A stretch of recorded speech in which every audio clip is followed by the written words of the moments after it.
The fifth time starting this video, I was contemplating if to put it up or not, if to make it anyways. I don't think many people gonna see it, but I think it is very important for myself to look back, tell myself, you made it out. This was so hard, this time was so hard, but you made it out. And this actually, all those videos are for my future me, to realize that her past me didn't give up. And the hardest thing about not giving up is you don't know when the success gonna come, when this whole thing gonna work out, right? I could only look back at people who made it, who tried and never gave up, and they made it, right? But you never know when it's gonna come. When I moved back to this little town where I grew up, and I could not wait to leave when I turned 18, and I did leave. When you're starting over and you realize, okay, I need to go back to and move in with my mom in order to catch back myself, you know. And I'm very, very grateful that I have a mother to fall back onto, you know, a lot of people don't have, and that she still supports me, you know, and hoping that she's hoping that everything will work out. But at the same time, you know, when you're moving back as a grown-up to your childhood room with so many bad memories, I think the first, I'm here now since 2.5 years, trying everything and anything to reach back home to Trinidad and Tobago, is first you have to heal your wounds, right? So when I came back here, I did not want to be here, but I did not have a choice. I was running out of money, and my savings, things did not work out in Tobago when I tried to set up my business there. So I needed to return and reset. I was out of a relationship. I quit a soul-eating job. I was crashing out. I was looking horrible. My skin, my hair was thinning. It was just falling out. My skin had breakouts. I had all kind of infections on my skin. So anytime I stressed, it's showing on my skin through eczema and belly button infection, all kind of thing, you know. So when you reach back home, where it's not really my home, my soul home is Trinidad and Tobago, but when you reach back and you realize, okay, this needs to do, you know, this, you need to figure things out. I need to find a way. So my whole thing was, I need to divorce my husband, who I was holding on to the marriage just to be able to stay in Trinidad and Tobago, right? I was extending my visa on the fact that I was married to him, and only the fact, because he did not help me out. We was not together for a while now, over 7 years or so, but I was still extending my visa because we was not divorced, and I did not get through with my whole residency process with him, because he bought a car from the bond money which supposed to go towards my residency. Anyways, my plan was to come here, cut all the strings to him, start new, divorce him, go back to Trinidad and Tobago and apply on my own, because I now could do that because I was legally in the country for over 5 years, so I could apply on my own, right? But the hard part is to figure out how to sustain myself while going through this process of applying for residency on my own, because I will not be allowed to work in the country. I need to sustain myself while this process is ongoing. So therefore I came back here with the idea to divorce online, which I did. It took me a year. And to start something where I could then earn money online and, you know, maybe live from my creativity. This is what I always wanted. But I never believed enough in myself to actually try it till the end. You know, I always like tried a little something and then things did not work out and I give up. I gave up so many times on myself. That this time I said, no matter what, this thing needs to work, you know. It doesn't matter. It needs to work. So I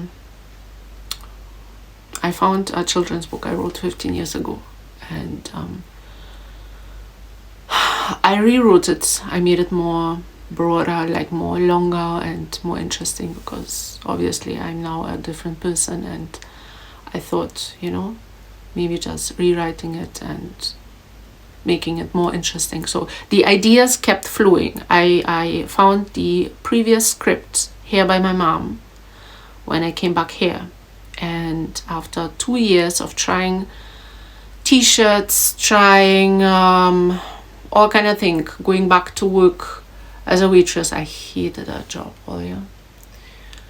In Austria, in fucking Austria, because me and Austria, we're not good together. Like, me and Germany are not good together, but Austria is worse. Anyways, I needed to illustrate this book, so I finished this book. Sophie and Her Stolen Dreams is now on Amazon. It took me 6 months to illustrate, and I took my social media along while illustrating it. And some people from social media helped me with, like, you see those crowns and the frog costumes. But this book about stolen dreams, I thought really with this book, I don't know what I was thinking. I'm extremely grateful that I sold by now 155 books. Big up myself, since a month now, and that is not even by promoting it big.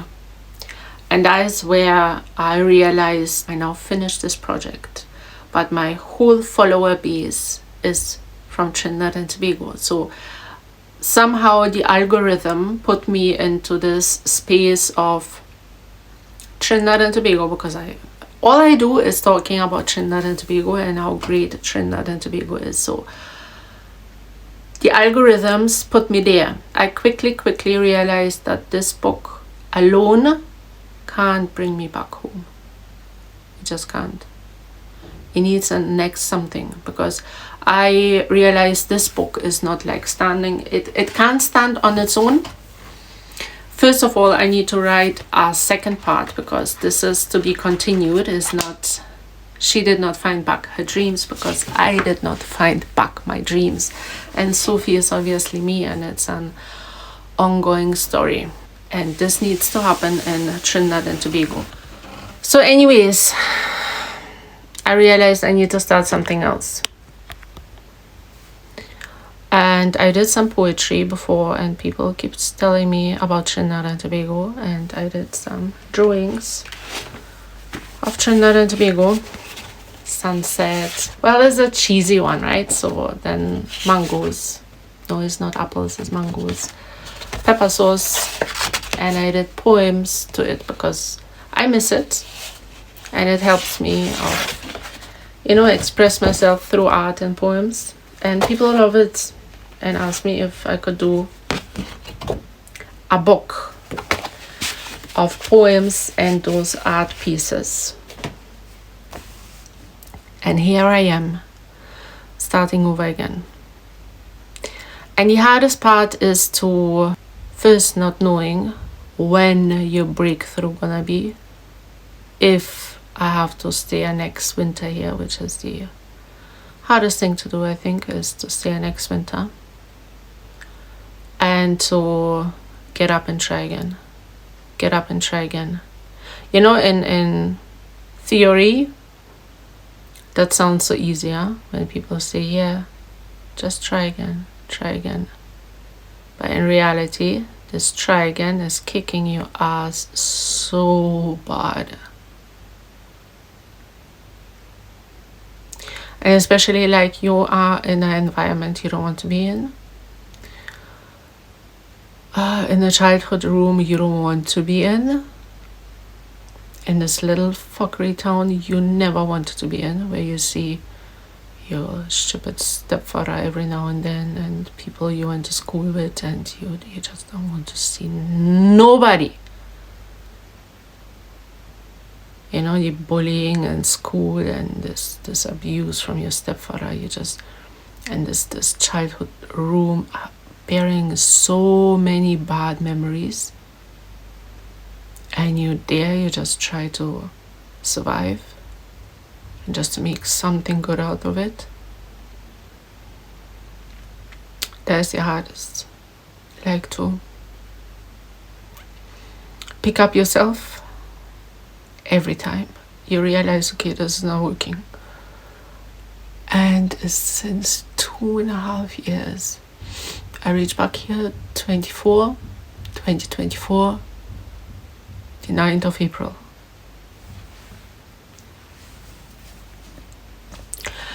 And currently it is August. I don't even know which August it is. 14th? No, 16th? 16th August is my cousin's birthday. Is it the 16th? Anyway, 16th August 2026. And you just realize you're still not back home. You don't know how long it's gonna take. Those book sales from the first book, it's just covering your expenses until here, you know. But then you need a ticket, you need a money to sustain yourself a little bit, to figure out things like putting this book in Trinidad and Tobago stores. You need to work with publishers in Trinidad and Tobago. You need to walk with some money in your hand to buy the first set of stock. And the more books you order, the cheaper it's gonna be in your printing. So you need to figure out, how to buy a big stock of books and where to hold them, and all those kind of things. So I need a monthly income, because jobs are not a 9 to 5. What I did over 15 years is going back to Germany every now and then, work, save up, and going back. Work, save up, and going back. But it's okay for a time, but you're getting tired of it. Tired. You're getting that you don't really have a place to settle down to.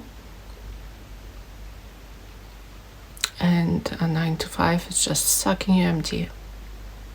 And I worked since I was 11.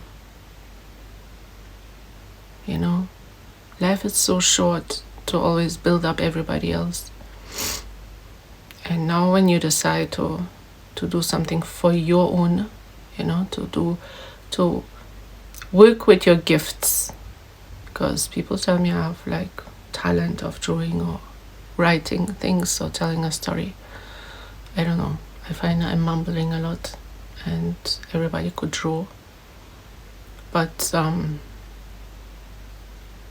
to try something else besides a 9 to 5, to break free and to just see if you could survive on your creativity, on your God-given talents, But the hardest part is just to get up and try again. and try again. Try again.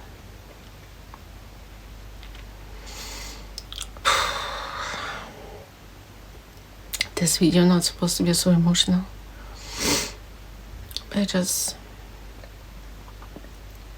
It's not always, you know, when people meet it, it sounds so encouraging, so motivational, you know. Don't give up, you go make it someday. But when you're in it,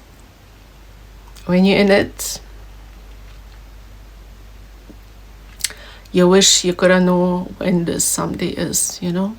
How long again? Is it the next winter to stay here? Is it the next Trini Christmas to miss? Because all I do, you know, is to stay in this room and figure out how to move back to Trinidad and Tobago. I don't know, you know. Like my mind can't even ease up. I need to move my body more. I need to, you know, walk outside. But anytime I do anything else besides investing into this social media thing and into art and poetry, I feel like I'm betraying myself and I'm running out of time, and I should try harder and harder to make it back home. So I can't really enjoy, you know, whenever I meet up with a friend, I like watching my time and thinking I could be sitting there and, you know, create something else which maybe then brings me back home. But then again, you know, you're sitting there and you're doing this poetry, which is like, for example, the sunset, right? It looks so cheesy, but this sunset that when I was 25, turned 25 in Tobago, and my then husband forgot my day, and like nobody really called. I don't know, it was like twice in my life that people forgot my birthday. Like everybody, like it was crazy, like everybody forgot my birthday. And there's such a deep pain which comes with when people forget your birthday, and especially when you celebrate their birthday so big. And I went down from Patience Hill to Boko, which was like more than an hour walk, I think. And I just sat there and I cried. And there was this beautiful, amazing sunset, it felt like God or the universe is just hugging you, telling you everything gonna be okay. So I remember that, you know. And so I wrote it down. For 3 days I was writing this poem. And I didn't realize how much a pain it was still there on this day, still stored right deep inside me, you know. That I was forgotten. But I resonated with so many people that and a lot of people say like, yeah, you should write a book of poems and paintings. I made a list what I could write about. It's not easy. It never is. I don't know. This video, I hope one day reminds me that I reach. And someday, hopefully, I could tell also like, yes, I made it and I didn't give up. My past me did not give up, even though it was very hard. She just didn't give up. Being in the middle of it is not for the weak, because you never know if and when this day go reach.